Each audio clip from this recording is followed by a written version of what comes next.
Are you tired of living an upside-down life, of being bullied into living your life as a lie? Let's see what Isaiah 5:20 has to say about that. It says, "Woe to those who call evil good and good evil, who call darkness light and light darkness, and who call bitter sweet and sweet bitter." What I am talking about is PC. I'm going to expand that definition.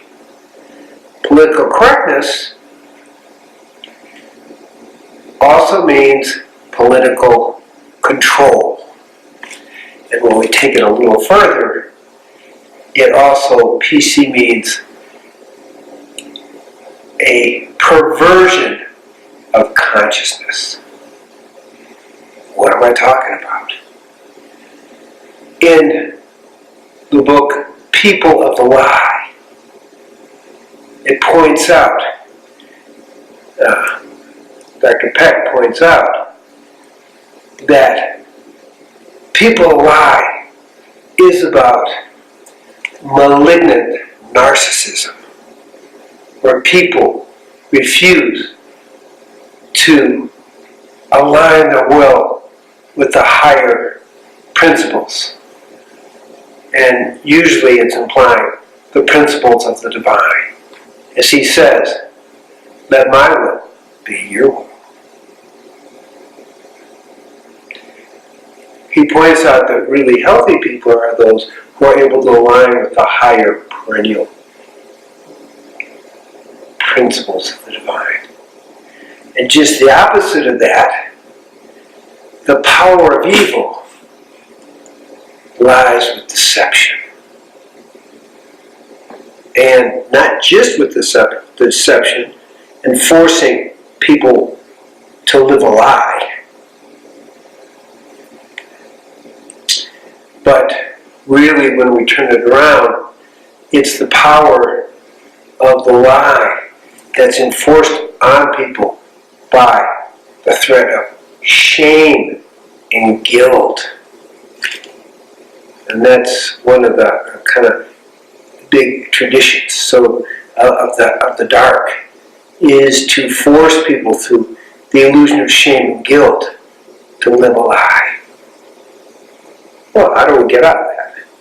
Just recently, Stephen Morrissey, the very world-famous musician, said, the reason I'm being attacked for speaking the truth about things, because I'm actually speaking for the majority. And the implication is, what's going on is a minority of people who are using language to manipulate and control people are attempting to control the majority. There are those of us who choose not to live as a lie, who want to live and choose to live authentically. One of the greatest stories that people know as Hans Christian Andersen's work in 1837 really goes back to the 10th century, 1032. It's called Emperor's Clothes. Emperor Has No Clothes. And again in 1335, and again finally with Hans Christian Andersen in 1837, The Emperor Has No Clothes. It's a great story. Not everybody knows it, so I'm going to say it briefly. Two tailors come to the king, and they say, we are going to make the most incredible clothes with the most finest fabric. And those who can't see the fabric are usually unfit for their position, or are stupid or ignorant. Well, naturally, people might think they're stupid or ignorant or unfit for the position, so they go and put the illusion on as if they're weaving these clothes, and they play as if they're putting the clothes on the king. Well, he's not going to admit that he's unfit for his position. And so he goes on a parade, showing off the emperor's new clothes. Everybody is afraid to say something, but a young child says, but mommy, the emperor doesn't have any clothes on. And everybody has an embarrassed laugh and it's exposed. And that's the truth about political correctness. It's based on forcing a reality on someone that isn't their reality. Mao Zedong, in the Red Book, said it very clearly. Those who don't live and believe the political correctness are as if they have no soul. That's a complete perversion. When we really begin to understand the alignment, which is not about political correctness, the alignment that makes it a deeper truth is the perennial wisdom, the alignment with consciousness, the alignment with human nature, and actually nature itself. When all those are in alignment, then we know we're somewhat close to the truth. And at the same time, all of us have different experiential realities. And they don't deserve to be shut down. And that's the key, okay? And we have a way, because political correctness is a form of bullying people. Oh, I'm offended, I take offense. And that's a power trip. So when we begin to really look at that and choose not to live a lie, and there are heroic people throughout history who have chosen that, like Alexander Solzhenitsyn, who spent 8 years in the Gulag and 3 more years in prison, but he continued to speak the truth.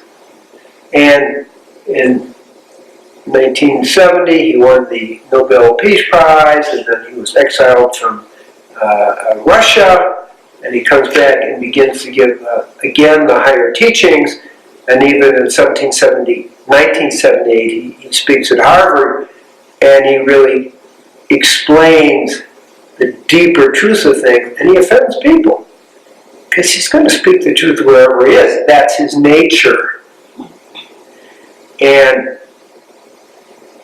the key then, if we are to escape from the bullying and domination of political correctness that's put on us by a few, we have to live in the truth and have the, like Alexander Solzhenitsyn, the moral, ethical, and spiritual courage to speak the truth. So may everybody be blessed that we have that courage to speak the truth, because we are the actual majority here. And it's time that we stand up to the bullies of political correctness,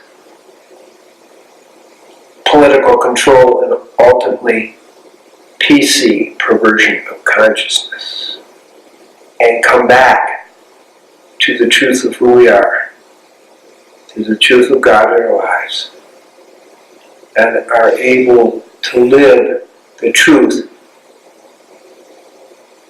and let go of living the lie. Blessings to everyone, and we all be empowered with the love of God and the love of life and the joy of life. Amen. Aho. Om Shanti Shanti Shanti Om. And thank you, Asa.